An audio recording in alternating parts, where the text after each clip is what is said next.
Scientist ऐसा AI device बना रहे जिसकी मदद से हम एलियन से कम्युनिकेट कर सकते हैं, पर क्या एआई एलियंस की लैंग्वेज को समझ पाएगी? आइए इसके बारे में आगे की वीडियो में जानते हैं। मैं आप सबका स्वागत करता हूं मिस्टर साइंस मैन में, and let's start today's video. Let's the science fever begin.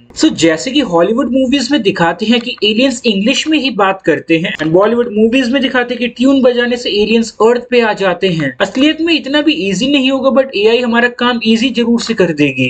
अगर एलियंस ने हमें कांटेक्ट करने की ट्राई की तो सबसे बड़ी प्रॉब्लम होगी एलियन लैंग्वेज। ये तो ऑब्वियस है कि एलियंस अर्थ की कोई भी लैंग्वेज में बात नहीं करेंगे, एंड अगर उन्होंने अर्थ की कोई लैंग्वेज में बात की तो वो एलियन से मिलने से भी ज्यादा डरावनी बात होगी। आप खुद ही सोचो कि हमें 100 लाइट ईयर्स दूर से एलियंस के सिग्नल्स आते हैं एंड वो लोग हिंदी में बात कर रहे हैं, तो सोचो ये कितना डरावना होगा। हालांकि इस चीज के होने के चांसेस नियर जीरो है, बट एलियंस की उनकी खुद की लैंग्वेज होगी जो हमें समझने में मुश्किल होगी। चलो मैं आपको एक एग्जांपल से वताशी व चिकिवा करा किमाशिता सोशिते आनाता व वाताशी नो यूट्यूब वीडियो मीते इमास आनाता गा नानी मोरिका इदेकी नाई कोता व वाकाते इमास।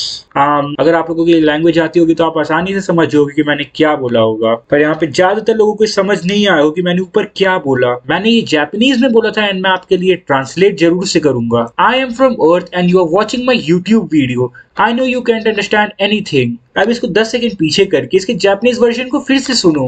आप लोगों ने देखा जिसे जापानीज नहीं आती होगी उसके लिए समझना कितना मुश्किल था, इसलिए हमारे लिए एलियन लैंग्वेज समझना मुश्किल होगा, क्योंकि किसी को नहीं पता कि वो कितनी कॉम्प्लेक्स लैंग्वेज है। तो दूसरी जो प्रॉब्लम हमें हो सकती है वो ये है कि हम उनके कल्चरल रेफरेंस को नहीं समझ पाएंगे। अगर हमने उनके वर्ड्स को ट्रांसलेट कर लिया, हम फिर भी ये नहीं समझ पाएंगे कि उनका अपनी सोसाइटी में उसका क्या मतलब है।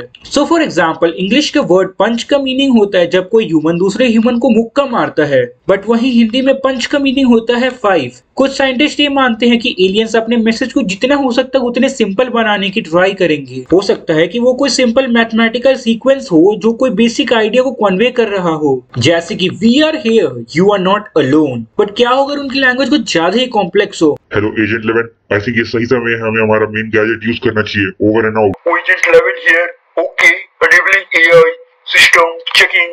Ready to go. Ready to go. Ready to go. Over now. ऐसी कॉम्प्लेक्स लैंग्वेज को समझने के लिए मैं आपकी हेल्प करूंगा। मैं कोई भी लैंग्वेज समझने में आपकी हेल्प कर सकता हूँ। जैसे कि एआई ने आपको ऊपर बता ही दिया होगा कि वो हमारी मदद कर सकती है। अब जानते हैं कैसे।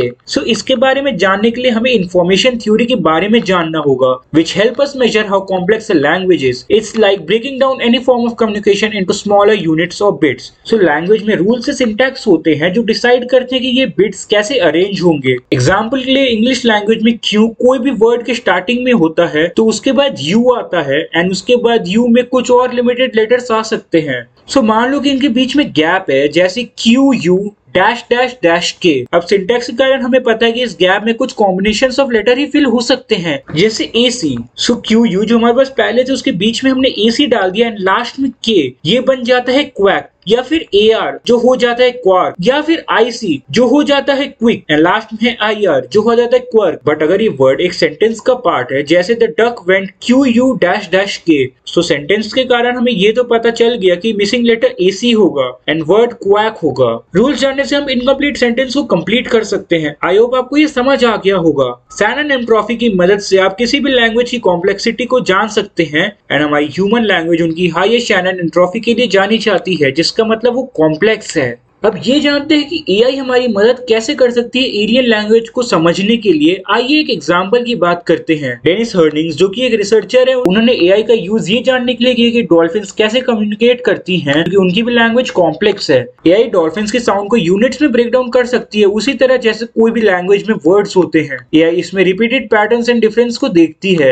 इसमें हमारा गोल है कि हम लैंग्वेज जैसे स्ट्रक्चर को ढूंढे एंड इन साउंड्स को समझें। बट यही तो चैलेंज, हम ये फिगर आउट कैसे करेंगे कि इसका मतलब क्या है। अगर डॉल्फिन्स के केस में हमारे लिए मुश्किल हो रहा है, तो इमेजिन कीजिए कि एलियंस के केस में हमारे लिए कितना ज्यादा मुश्किल होगा। जैसे कि वो क्या कर रहे थे या क्या कर रहे होंगे जब उन्होंने हमें मैसेज भेजा, एंड वो सिर्फ ऑडियो होगी तो हम देख के भी नहीं समझ सकते। अब इस प्रॉब्लम के लिए रिसर्च टीम ने ये पता चला है कि डॉल्फिन्स कुछ ऑब्जेक्ट को देखकर वो सेम तरीके की साउंड्स निकालती हैं, एंड ये करके वो एक कॉमन लैंग्वेज एस्टैब्लिश कर रहे थे विद डॉल्फिन्स। इसके लिए उन्होंने एक डिवाइस डेवलप किया जिसका नाम है चैट, ताकि वो डॉल्फिन से कम्युनिकेट कर सके। इसमें वो एआई का यूज यूज करते हैं टू रिकॉग्नाइज साउंड्स एंड उन्हें डॉल्फिन्स के साथ बहुत ज्यादा टाइम स्पेंड करना पड़ा उन्हें ये अग्रीड साउंड सिखाने के लिए। अभी के लिए तो खैर एलियन से कोई नामो निशान नहीं मिला है हमें, हो सकता है वो हमारा वेट कर रहे हो कि हम उस लेवल पे पहुंच जाए जब हम एलियन से बात करने लायक हों, या हो सकता है वो बहुत ज्यादा डेवलप्ड हो एंड वो हमसे बात ना करना चाहते हों, या हो सकता है वो हमसे भी कम डेवलप्ड हो एंड उनके पास कोई टेक्नोलॉजी ही ना हो। अगर हमें फ्यूचर में कभी भी एलियन से मैसेज मिलता है तो ये बात तो श्योर है कि हमारी एआई हमें बहुत हेल्प कर सकती है इन मैसेज को आसानी से डिकोड करने में। चलो जब तक एलियंस के सिग्नल नहीं आ जाते आप मेरी वीडियो देखते रहिए। वीडियो अच्छी लगी तो वीडियो को लाइक कर देना एंड कमेंट में बताना आपको वीडियो कैसी लगी। मैं मिलता हूँ किसी नई वीडियो में किसी नए टॉपिक के साथ, तब तक के लिए बाय बाय।